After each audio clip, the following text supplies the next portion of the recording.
Build it and they will come. Today, the University of Arizona hosts the second ever Pac-12 Beach Volleyball Championships. 9 teams, 90 athletes, one goal, a Pac-12 title.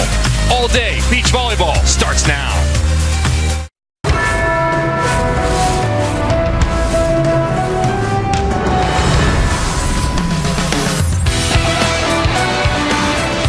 A picture-perfect morning in Tucson, Arizona, as the Pac-12 Beach Volleyball Championships commence for the second year in a row. Lots of action all day long. We'll get you started with the Oregon Ducks and the Utah Utes at the 8 and 9 spot. If you look at the bracket and how it lays out for today's matches, 2 days of action coming your way. UCLA will face off with Washington. Arizona gets Cal in a rematch of just a few days ago. Number 1 seed USC awaits the winner of this one, and ASU and Stanford will face each other in the first round. Welcome, everybody. Kevin Barnett alongside Kevin Wong here for most of the day, covering action from Bear Down Beach. And Kevin, it is the second year of the Pac-12 Championships, second year of the NCAA Championships. This is a sport that's had meteoric growth. Yeah, really good growth. You've seen from the AVCA now into the NCAA, and along the way, as schools have added, Pac-12 has been, the conference as a whole, really at the forefront, and they're doing such a good job of following in tandem and almost leading the pack. In a typical beach volleyball event, you would start out with one of two flights, and you would have two pairings starting out the day at the 4 and 5. Today, we have all 5 going at once. If you're a coach, how do you divide that up? You got 3 coaches on 5 courts. So Beth Lanier from Utah saying we're going to be on about a court and a half. I think this is the perfect format for the millennial generation, right? Short attention spans. We can bounce from court to court. It's going to be fun to see how this all plays out. Your NFL Red Zone version of beach volleyball. Let's start you out on court 1. We will go with the number 1 pairs for each team as first serve is underway. Oregon is in the dark. In the light colors, you have Utah. And for Utah, it's Adora Anai and Danny Barton. You'll recognize Adora Anai, their number 14 from her indoor days. If you've watched indoor volleyball, absolute star for the Utes.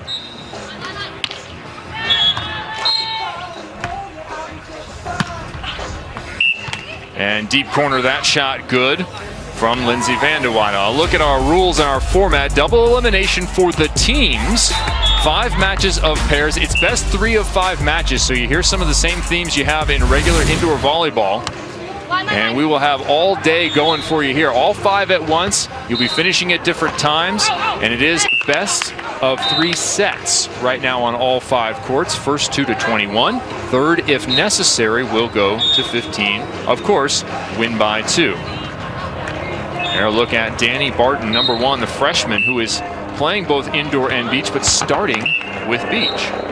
Interesting. You take a look at Barton, even though she's the shorter of the 2 players, looking like she's going up to do the blocking duties for this Utah team. Here's Lindsay Vandewaide with the serve. Accomplished athlete, 2 seasons indoors for the Ducks. Oh, nice dig, and Vandewaide with the run. Man. She'll try and get back to the net. No, she won't. Leave it open for Anai. And finds the shortcut shot. Anai, good touch on the ball. Yeah, back-to-back plays. You see the range from the full blast fastball to the off-speed short shot.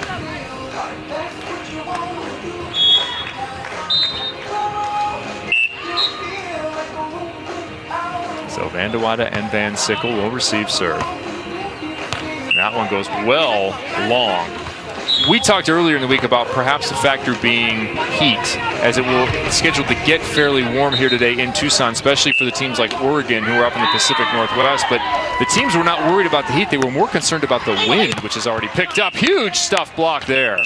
Yeah, you talk about the heat and the wind, of course, 2 of the factors of playing an outdoor sport. It is not as hot as we expected because of the cloud cover overhead, but it is definitely more windy than I had expected. So maybe some of the teams that have a little more experience, I tell you, towards the bottom spectrum of the experience, Oregon and Utah, really going to be the challenge. How do you handle this wind here today?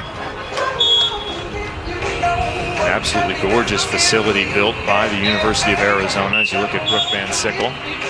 Freshman out of Washington. Charlie. And still working on Anai, who this time goes with the knuckles. Why do you go after a Nye here? She goes with the left hand over the top of Van Wyden. I think that's one of the big challenges again. This Utah team is there's two great offensive players.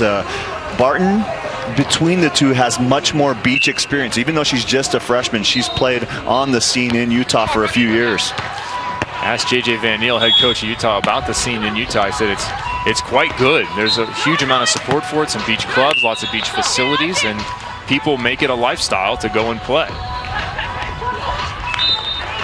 Utah team, a team of contrast. You've got the freshman Barton, you've got the senior Adora Nye. Ace serve there off Nye. Good one from Van Wyden. I think the second thing that you're seeing from Oregon is Adora Nye, maybe the first contact. Has spent a lot of time playing right side indoor, so maybe that first passing contact, the least experienced tool in her kit.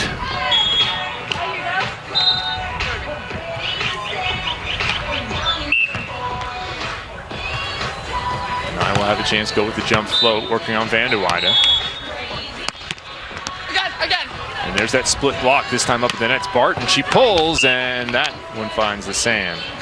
Lindsay Van Wyden, ABCA All-American in 2016.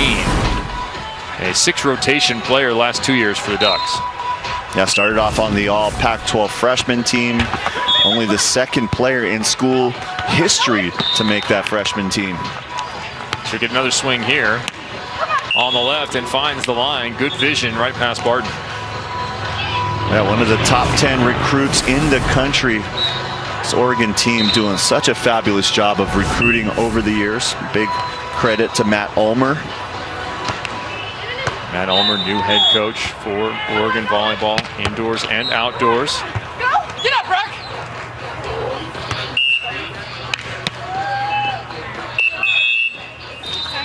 Early lead here for Oregon. Seeing some of the team speed from Danny Barton. And then the net violation gives that point to Utah. Now, coaches are allowed to coach onside changes, an opportunity to catch up with your athletes, but they're not allowed to do things coaches normally do, like call timeouts. Yeah, Beth Lanier, we had a nice conversation with her. She's, of course, the head coach of the indoor program, and she said the players would ask her, hey, when do we call timeouts? And her response, welcome to my world. You've got to make your own decisions. Nice dig by Nye in transition. The set is not there. Boy, ball skipping off the top of the tape quite a bit. Players trying to adjust to the wind as the left-handed Barton puts it away. There's a look at J.J. Van Neal in his second season. Experience with the USA Women's National Team, doing some scouting for them. Manhattan Beach guy, really has a good grasp on the roots of beach volleyball. Graduated USC, spent 12 years in the financial world before deciding that coaching was for him. Got in with some club work as well as the national team. This is his second year. Said he played a lot of beach growing up, but never coached it. Kev, you've done both. What are some of the challenges there in terms of translating your experience as a player into a learning experience for your players? I think one of the biggest challenges just in general from moving indoors to the beach is indoors is a sport of specialization. The ability to do your strengths and really shine at those things. On the beach, it's a matter of minimizing your weaknesses in a lot of different ways. You have to be able to do every single skill. One of the biggest adjustments, JJ said, for the indoor players was the over on 2, or in beach volleyball 3 when you touch it at the block, because it does count as the first contact. And that kind of shows you how young this program is and how little experience they have in that, because that's typically one of the first rules that you will learn. This is a Utah team. They've only played 11 dual matches throughout the year. These two teams in general, the lightest schedules of any in the Pac-12. Great point by you. A huge disparity. Just 9 played by Oregon, 30 played by USC in terms of team duels. And that's been a major storyline early in this match for Oregon. A couple of aces on Adora Nye. Van Wyden in transition, and another kill, and extends the lead now to 5. 12-7 here in the first set. Will be played to 21, win by 2. This Oregon team is showing a lot of brightness early in this match. A couple of youngsters. You got a freshman, you've got a sophomore. They've both got skills, but very different personalities. You have to know when to call a timeout, and the time is now for Anai and Barton. Maybe we'll get a chance to catch up now with J.J. Van Neal on the sideline.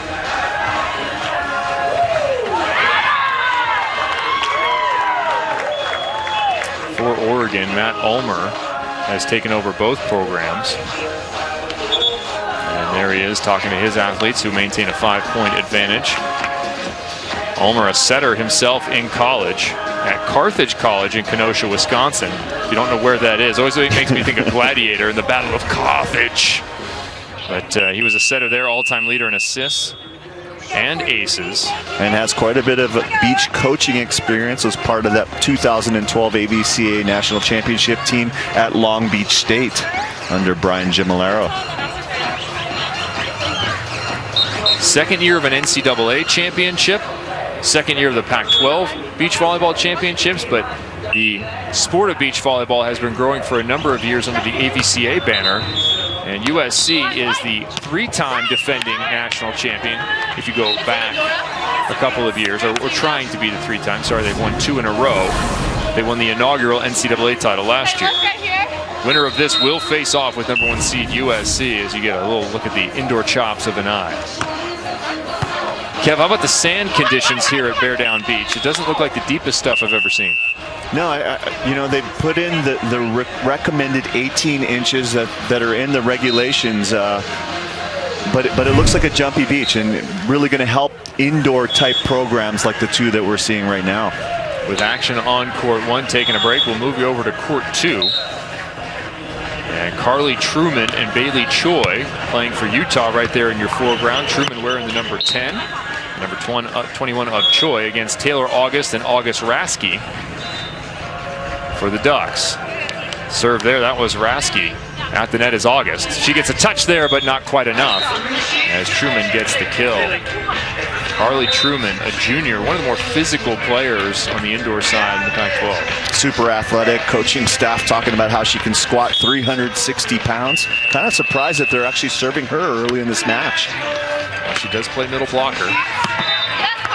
Gets a hold of one there and does not get there that time as a touch from the 6'2" August finds the corner. The junior blocker, energetic, athletic, really high percentage indoors, makes very good decisions, number 9 in the black and yellow jersey. Yeah, top 10 in hitting percentage in the conference as an outside opposite. It's not typical, right? Usually we see the middle blockers with those high hitting percentages, so that's truly a special thing. Dig from her partner, August with the bump set.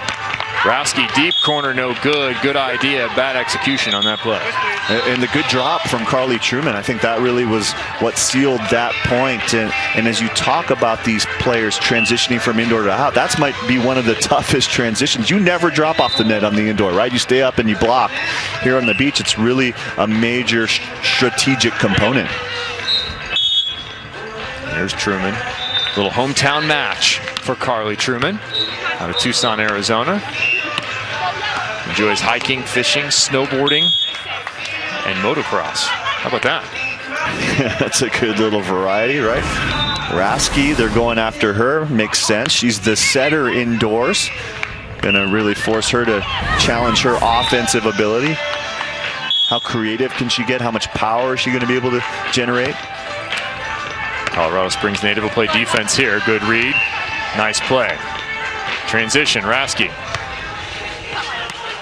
No good, and Truman finds the net instead of the sand. And there's that on-2 play, and something that Utah's looking to do. They want to use the offensive Truman to kind of help out the all-around skill set of Bailey Choi. Right idea, wrong execution on that exact play. Rasky in defense once again. Oh, here's the pull. Over on 2, just wide from Taylor August. Another drop from Truman. This Oregon team, they call themselves the August Twins. They're not really twins, but in a league that's kind of dominated. You got the McNamara twins. You've got the Witt twins here from Arizona. The August Twins. No, August and August. That one just past Taylor.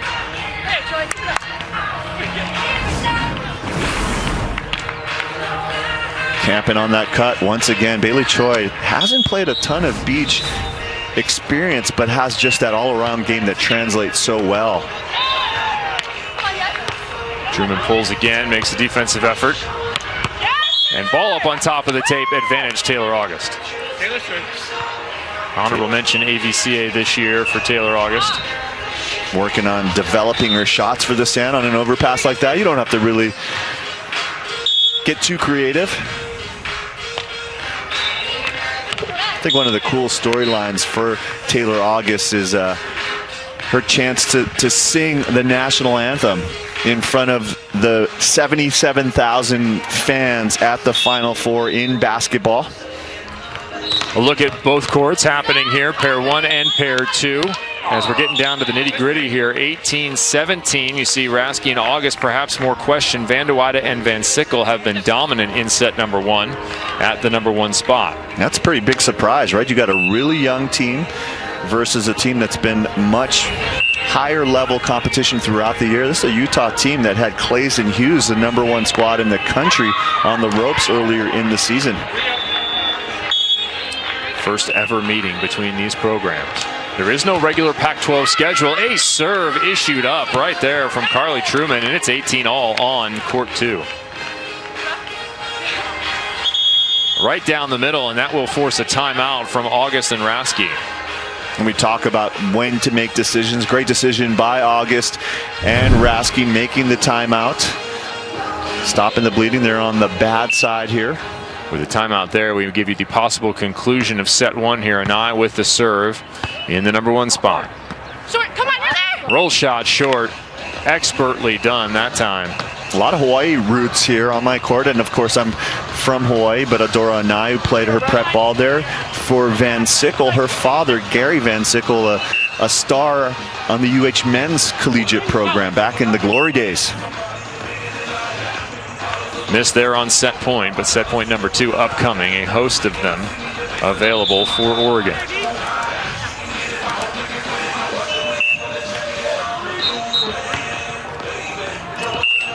Serve out of bounds from Barton, and that'll do it in set 1 with the first pair. Van de Weyde and Van Sickle take set 1, 21-13.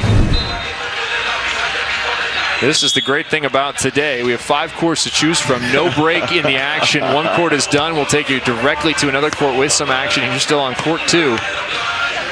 Utah trying to get back in the lead.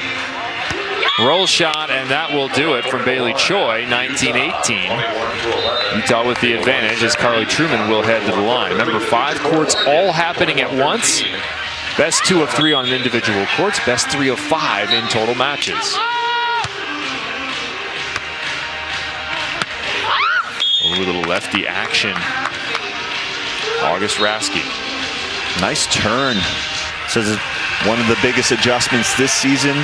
She was the big on the team last year. This year she comes in, the smaller player, looking to play a little more defense. So how do you read people? How do you get a little more technical in that new role?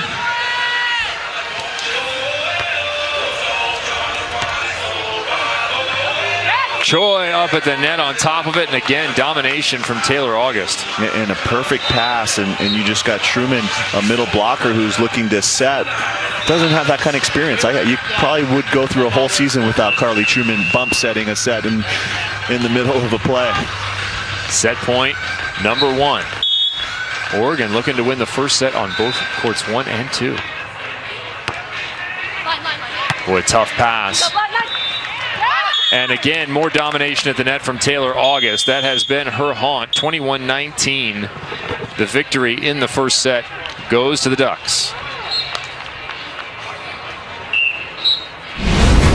Oregon off to a terrific start in the 2nd annual NCAA Beach Volleyball Championships for the Pac-12 Conference. We'll be right back with more from Tucson.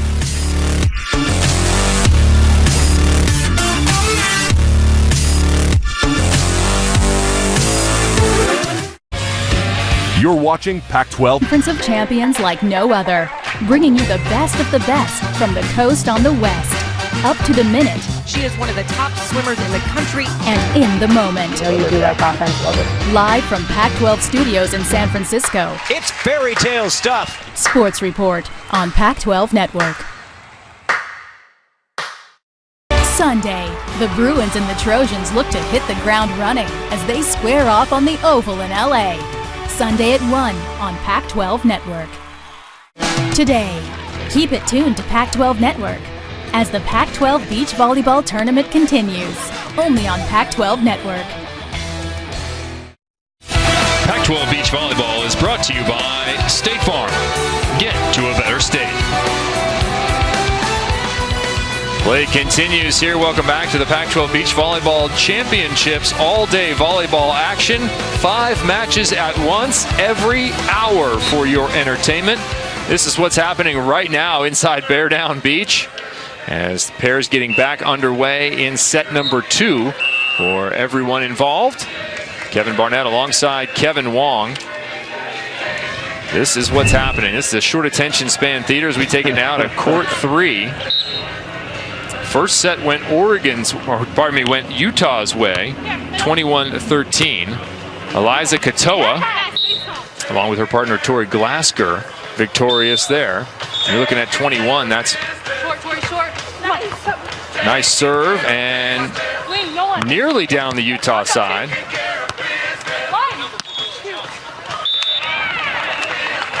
That is Willow Johnson in the 21. Normally in the number 4, she's gone double digits for today.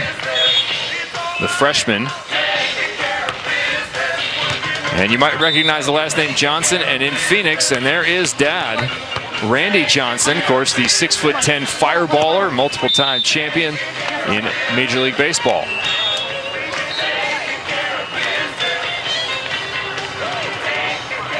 Now the first set a little bit tough for the pair from Oregon. Maddie Silberger-Franick is Willow Johnson's partner. Freshman and sophomore kind of taking their lumps in set number 1.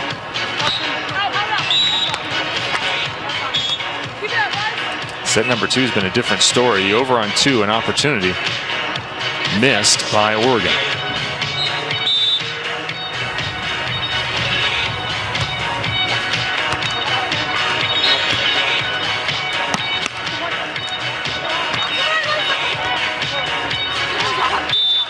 Oregon scrambles.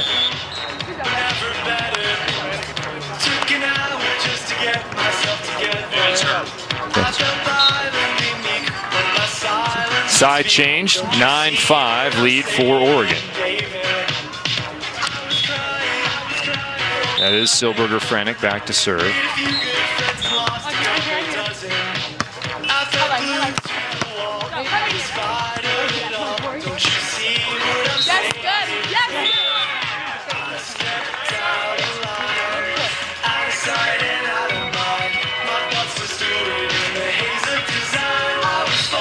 Good look at Tori Glasker in for Utah, 5'10" freshman defender, great all-around beach player. One of only 2 in the program that are beach-only players. I think that's one of the interesting things about the spectrum of Pac-12 volleyball is you've got this new sport, and how do you blend it with indoor, or maybe you don't blend it at all. Well, we've heard varying opinions from it is a standalone program, the beach volleyball program from the indoor, to verbatim from one of the coaches, the beach program was started in order to benefit the indoor program. Right, extra reps, you get some extra training hours, and get some opportunities to see middle blockers do some bumping and setting and some different skills that they're not always going to get chances to do indoors. Yeah, it is nice to give them a bit more responsibility, give them the repetition, the opportunity, because especially for middle blockers nowadays with the libero, they don't play back row, but when they serve, that is it. So you get middle blockers far more involved. Eliza Katoa. Tough serve. Oh, over on 2. Again, good idea. And a missed execution from Willow Johnson. Eliza Katoa, first year in the sand. Undersized blocker, only 5'10", so 5'10" going against Willow Johnson at 6'2". That's going to be an interesting matchup. How can she hang? Surprised that Willow Johnson is getting as many serves as she is. Her partner, 5'7". That's the biggest variety, biggest range between 2 partners that we're going to see here in this first round matchups. Good touch, but just out of bounds for Katoa. And you notice Oregon working on Katoa, the least experienced of the two. And now it's timeout, Utah. So 12-9, hanging to a 3-point lead, trying to avoid elimination are Johnson and Silberger-Franek. And this is a technical timeout, so we've got two different kinds of timeouts. One's that you get to call, and each team gets one timeout of their own per set. The other timeout is a technical timeout. Whenever you reach 21 points combined between the two teams, like you see right now, 12-9. Another thing that's very unique to the beach game is you see teams switching every 7 points, and that is to negate the advantages of wind, of sun, maybe of rain sometimes. I don't think we're going to see too much of that this weekend. JJ Van Neal patrolling here. Remember, 3 coaches, 5 courts all happening. This is an unusual adjustment for the coaches who normally are able to focus on 2 courts at a time.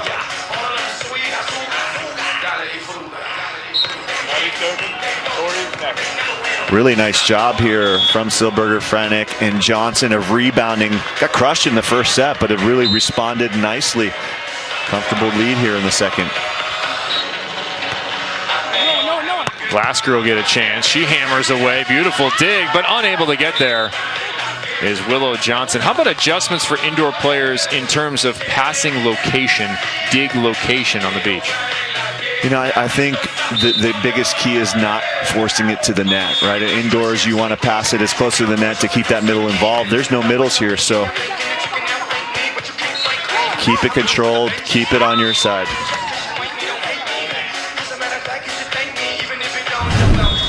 Let's throw it now over to court 4.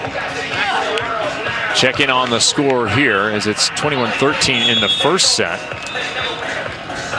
And this is Tawny Luafalimana, middle blocker for Utah in the foreground, number 20, and Brianna Dorman, number 24, who'll do the setting here, bump set for Luafalimana. And they're facing off with Lauren Page and Maureen Hall-Portier. And Utah, the one set they won was in this match and looking to seal the first match victory. Here they have a number of match points, up 20-8.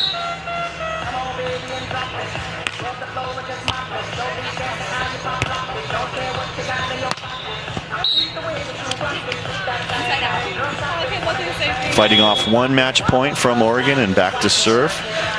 Poirier back to serve. From Central California via France.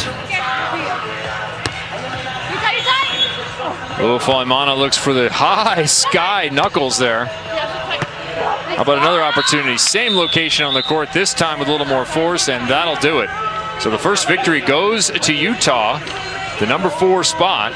Tawny Luafalimana and Brianna Dorman victorious for the Utes. So that's 1-0 in your best of 5 across the 5 courts. The problem for this Utah team is they lost every other set on the 4 other courts. So looking to push to 3 sets on every single court remaining. Do like a 7-pack?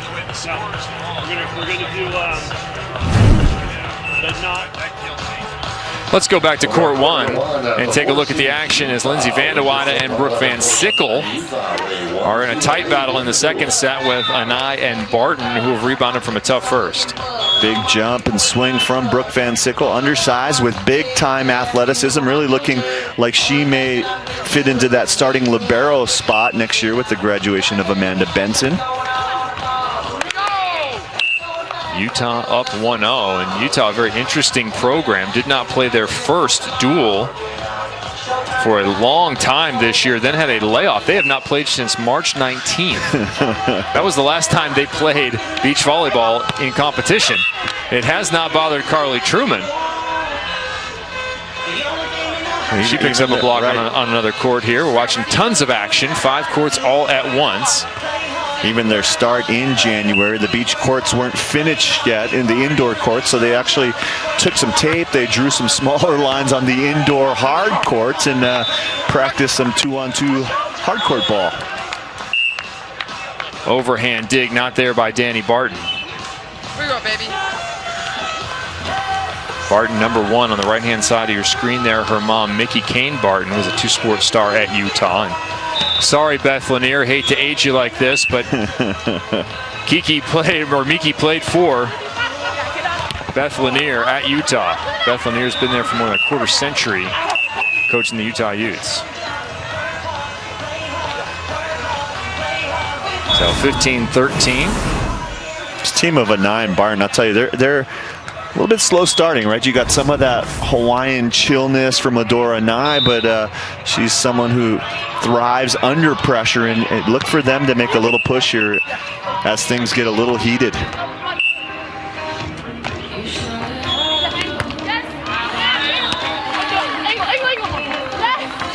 Anai with the knuckles off the tape. Way to use all the equipment there. You got a part of the tape, you got a part of the sideline. If you could bank it off the pole, that might have gone for Adora Anai. A really nice touch. As you talk to Pac-12 coaches through the conference, Adora Anai is someone who they say has international beach potential, and that's surprising, right? Someone who has not played a ton but has all the intangibles, the touch, she can pass, she can set, and of course a lot of offense at the end. What's surprising is a player from Hawaii who hasn't played a lot of beach. You know, California, you go up and down the California coast, you have thousands of courts, right? From San Diego to Santa Cruz, and even now up in NorCal as well. In Hawaii, we have Queens Beach. There's 4 courts, so just there's not as much real estate. 15 all here in set 2. Remember, second set to 21. If the Ducks are able to pull it out, an extra point is collected there by Lindsay Vanderweide. It would be a 2-0 sweep. We've already seen that happen once. Utah up 1-0. Oregon now up 16-15 in this second set. Of course, they won the first. So Utah back against the wall. Dora and I talked about her family being her inspiration. Pretty amazing family. They've got a father who played professional football in USFL. He's a Hall of Famer at BYU.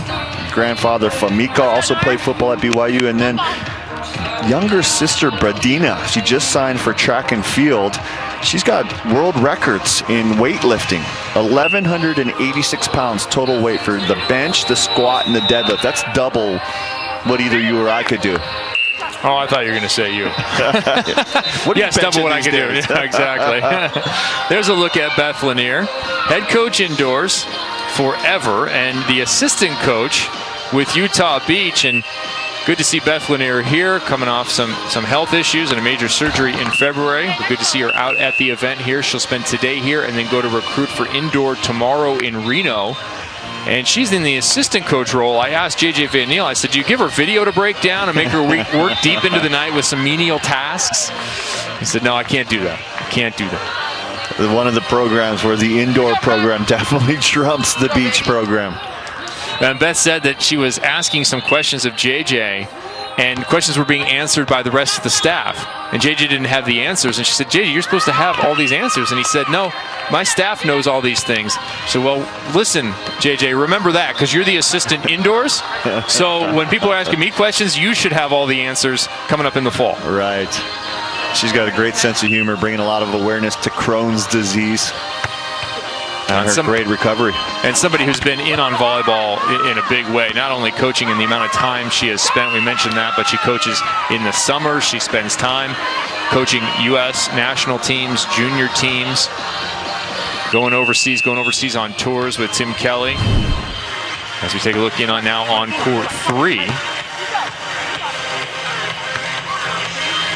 Back to Willow Johnson, who have the lead here. Willow Johnson and Silberger Franek in the second set. Johnson with the set. Franek goes short, but a little too short. And Glasker and Katoa creep closer.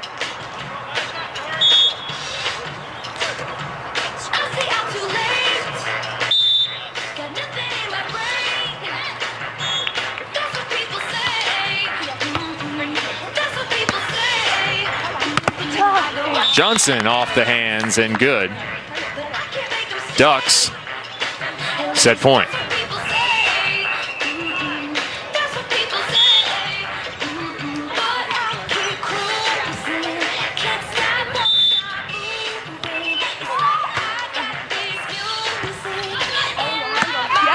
Petoa, expertly done to the corner, staves off for the moment the second set. So set point number 2 coming up. Johnson and Franick will have to side out to do it.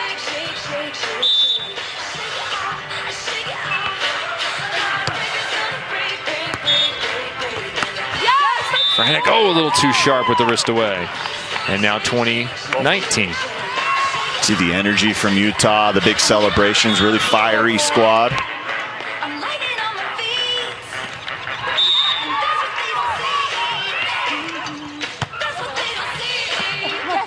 Johnson over on 2. Scramble play and a little collision, and that'll do it here in the second set. So we'll be going 3 with the number 3s.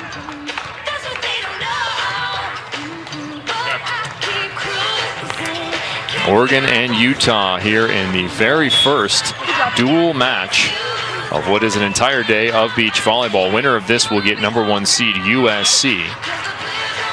Match number 2 coming up will feature UCLA and Washington as we get a little conference for the commencement of set number 3. Of course, third set, the numbers and the math switch around. Instead of switching on every 7 points, you switch on every 5 points, and our set is just a 15 win by 2 instead of 21.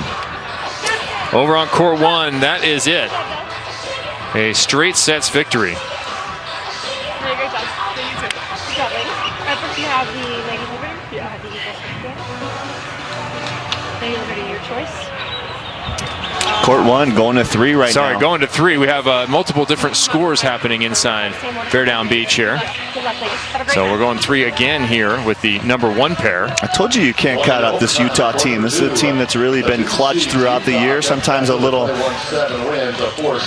chill at the beginning, but they pushed and they really finished well in that second set. Brought a lot more emotion. And I'll tell you, this is the time now, I think, where I stop testing Adora Anai and I start going back to Danny Barton, because Adora Anai loves the pressure. Anaya, stat sheets dominator, kills, aces, digs, blocks, whatever you needed indoors. And Lindsay Vanderwaide, very similar, number 7 there on the left-hand side. She's been getting all the high-pressure sets since she entered Pac-12 play. Wow. Look at the college programs as this sport has grown.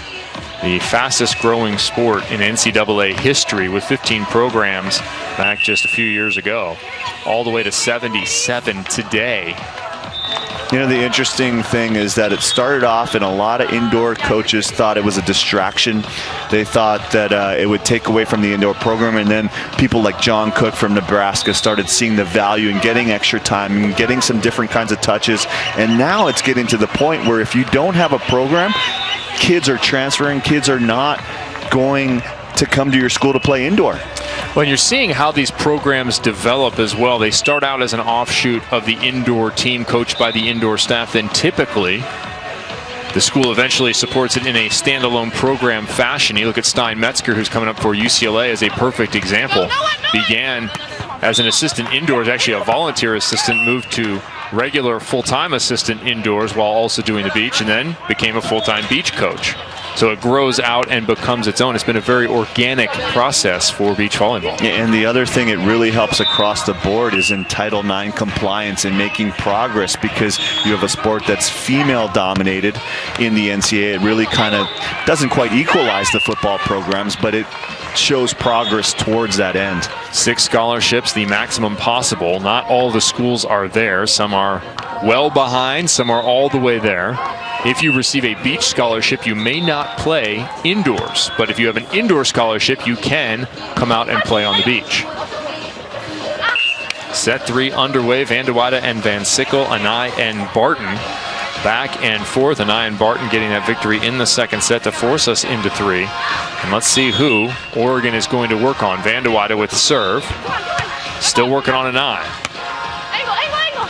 Obviously, they could not hear Kevin Wong, as that one goes deep corner. And that's some of the decision making, right? You think about young teams. We talked about freshman Van Sickle, sophomore Vanderwaide. You start maybe buckling a little bit under pressure in third set situations, and you also maybe don't have the game experience.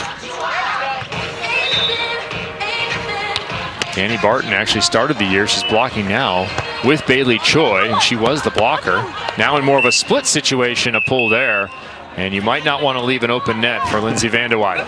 6'3" out of Turlock, California. So she listens to classical music before games. That was more of a hard rap, right? Hard rock kind of swing. Build in some urgency herself. I might go with something with a beat. I was a classical music guy too. Well, you smart kids, you hang together, that's cool. What was your go-to pregame music? Oh, I have to think. It's probably something terrible from the late 90s. If I listened to Third Eye Blind, I probably didn't have a very good match. Oh, nice, beautifully done. Wrist away from Lindsay Vanderweide.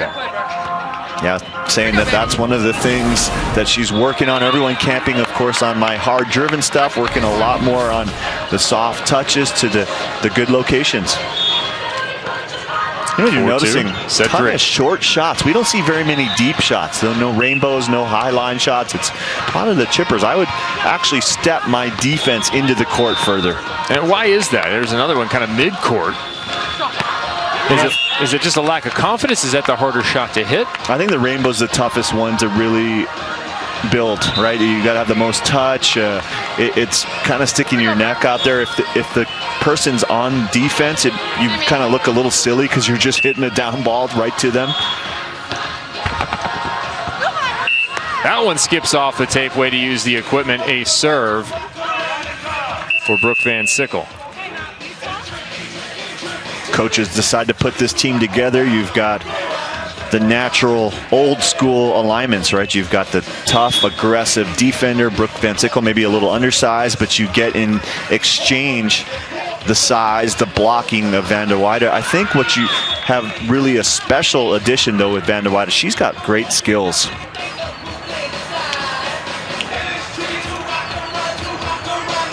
So 6-2 on court one with the pairs at the number one spot.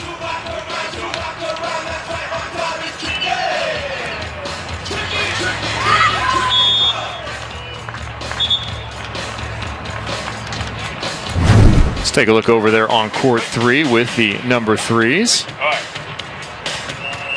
Johnson and Silberger Franick. Katoa and Glasker.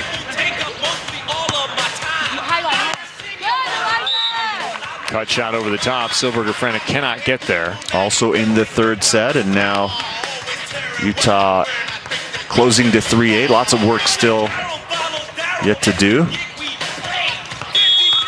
Utah's done a good job of forcing a number of set three situations here. Well, already leading 1-0 courtesy of a victory at the number 4 spot. Uafaimana and Dorman a 2-0 win.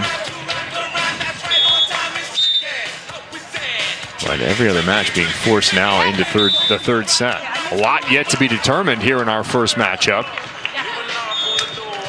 9-4, looking good for Oregon. After a rough first set, good rebound. What's different, Kevin Wong, when you're playing on the beach and you have just two of you, you get blown out in the first set. What's different about the dynamic of trying to make a rebound effort in the second and through a third? I think whether you're winning, whether you're losing, no matter what the situation, very, very different dynamic in that it's more like a marriage, right? You talk about the husband and wife or the two different partners. It's just about working through trouble situations, getting through the good times. It's much more inclusive with just two people on the court.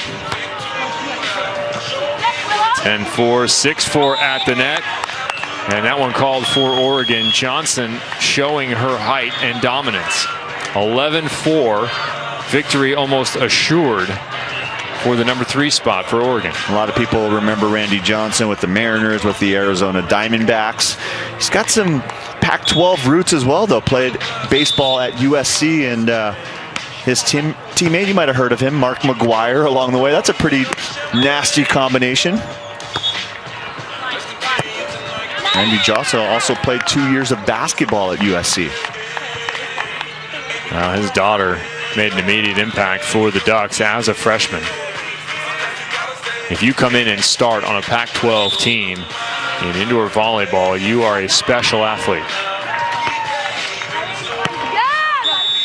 That one cut by Johnson. Utah 12-5. So what do you do if you're down this far? What can you do? Is it service? Is it steadiness? Defense? Is there one area you can gain a couple of points quickly? I think a little bit of everything, and they're trying to serve up the middle. They're going at the freshman Willow Johnson. I think that's probably your target. You want to really go after her. You want to serve tough, make her handle the ball, see how her nerves handle. With up 12-6 here in the third set. Katoa still at the net. A couple of ones behind her. Explain that for the viewers at home not that familiar with beach volleyball. What's the one? Another block. 2 in a row now for Katoa. Line block. She's going to take, if she's serving to Silberger Franek on that right side, she's going to take that side of the court with a line block. If she was showing the 2 behind, she would take the opposite side of the court. Line in line. And forced to go high line. Beautiful run defensively, but a little too much on it from Tori Glasker. What a chase down from Glasker. Wasatch Beach Volleyball Club native, a freshman. Beach volleyball only. Parents are coaches. Mom coaches volleyball. Father coaches softball. And she actually coaches club volleyball as well on the side.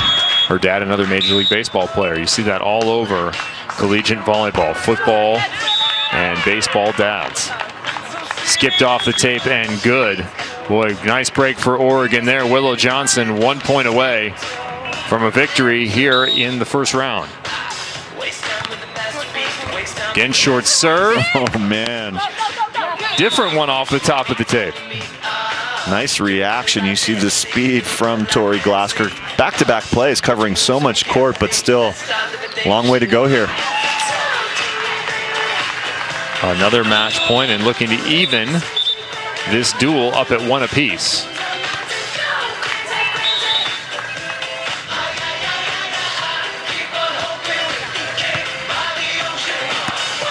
Johnson with the set. Silberger Franek down the line, and that'll do it. The number 3 spot goes to Oregon in convincing fashion, 15-8 in the third after dropping the first set.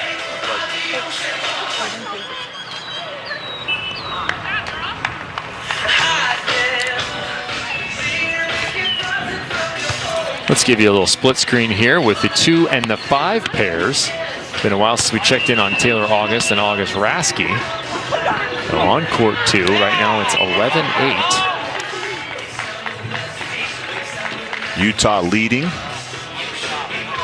on court 2 and on court 5.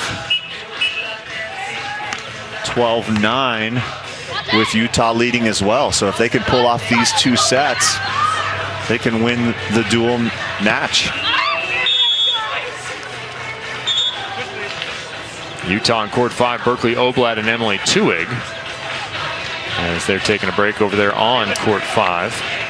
It's Veronica Stone and Maggie Scott over there, but on court 2, it's Taylor August and August Rasky, the August twins, versus Carly Truman and Bailey Choi.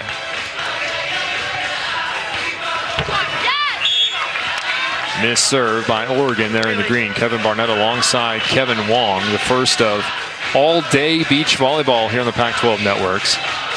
And 2 things have happened within the last 10 minutes. The sun has died down, or the sun has picked up and the wind has died down. So towards the latter parts of these 3-set battles, who has a lot left in the tank could really become the team that pulls out the matches. Back to the double look for you. Veronica Stone going over on 2 and finding the short one good for Oregon. Over there in the 5 pair. And a wide serve on the 2nd pair for Bailey Choi. 12-10 and 13-10. Just a few more points, and Utah can pull off the victory. Right now tied 1 apiece in terms of wins in matches. And they've got a shot as well on center court number 1, where it is 10-9. So advantage right now, Utah. Truman over on 2. Well done right on the line. So a set point on court 2. One of the special things you might hear in the background when one match is over, you get to go cheer your teammates on. a team atmosphere, and that's been mentioned by some of the coaches how special that is. You get to actually sit after you're done performing or before you perform and cheer on your teammates. Truman at the net pulling.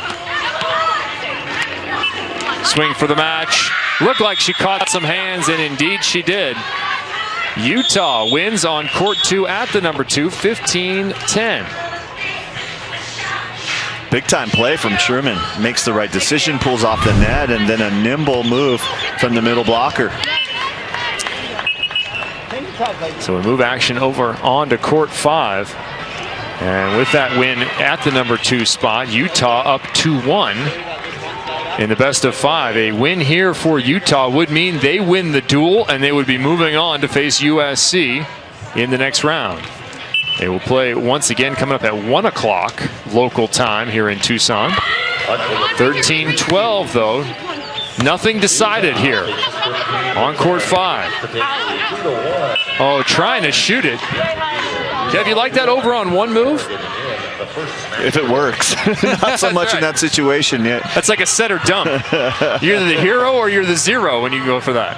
I like the fact that she went for it, right? 13 all. Emily Tuhig, 5'9" sophomore. Entire duel hanging in the balance in these next few points. Deep roll shot, Stone picks it up. Back to the net, effective transition. Ball looked like it was in, and indeed it was. Team that uses their serve as the first line of defense. Close both on and off the court. Here they have match point. Match point, dual point. Scott deep, dug for the moment. Stone puts it away, and we'll go to overtime here in the 3rd set. Stone, the future of this program, best blocker on the indoor team, doing fabulous job throughout this year. Just a freshman, highest rated recruit in Oregon volleyball history. We're trying to get creative. That time was Tuhig. Maybe not the time for that one. 15-14 all. Now it's a match point to equalize. On the other side, we'd be at 2-2. Oh, this is going to be a good finish. 13-12 on court 1 as well. And that would push it to the number 1s. Oh, bad set. Opportunity for Oregon right now. Stone. Cross court, and we are tied at 2 apiece. 2 apiece, 13-13 on court 1. What a great job from Ronica Stone to finish that off. Ronica Stone and Maggie Scott fight off a match point and then come back for the victory. It all comes down to the first court. Adora and Danny Barton for Utah against Lindsay Vandewaide and Brooke Van Sickle of Oregon, and it's match point, dual point for Utah. Anai and Barton, who lost the first, can win it all here. Here we go, Brooke. Instead, tied. Go, baby. Can be seen interesting how Adora and I responds, right? That was a missed opportunity, middle of the net. Are you one and done, or do you move on and face another duel? That's the question to be decided on this court. Barton blocked.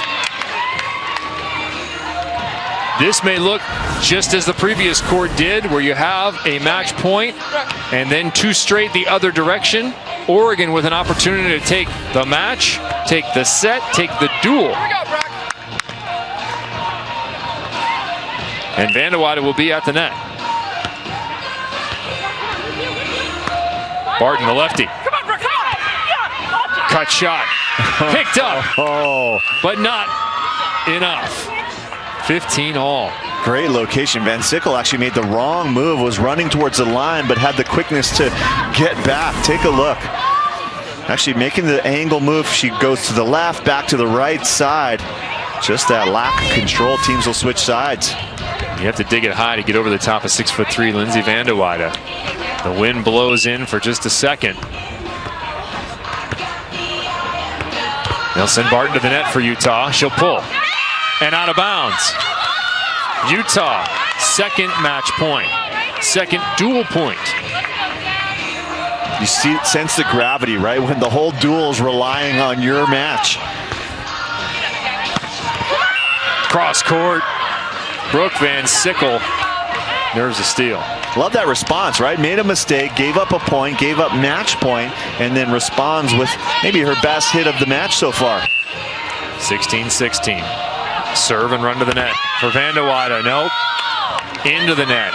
And it will be a third match point, dual point for Utah. Oneida serve and play back row behind Barton. Jump float. Right down the middle.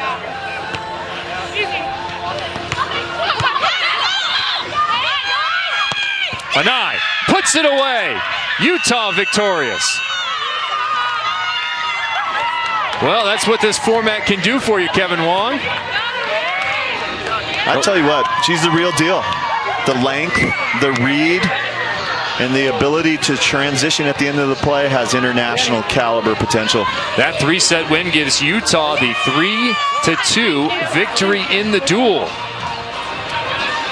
Utah will be moving on at the number 8 spot to face off with USC. They'll be back on court coming up at 1 p.m. Special moment for a first-year program. A really amazing format. I'm telling you, this is the future of beach volleyball. 5 courts. You got kind of a building towards a climax at the end. In that last 2-minute period, we had 3 meaningful points. We had the match in the weights. What an amazing format. Be interesting to follow the athletes and how that affects them as they see off to the side other matches ending and start to understand the changing circumstances of their own match. Here are our circumstances today. UCLA Washington coming up next on the Pac-12 networks. Then it will be Arizona and Cal, followed by Arizona State and Stanford. And then Utah will be back to face off with number 1 USC, the juggernaut and defending champions in the Pac-12. That is the end of the first match, but just the beginning of your day. Kevin Barnett and Kevin Wong, we will be right back with another match. Utah beats Oregon in duel number 1. More beach volleyball coming your way. Why do we put so much effort into engineering the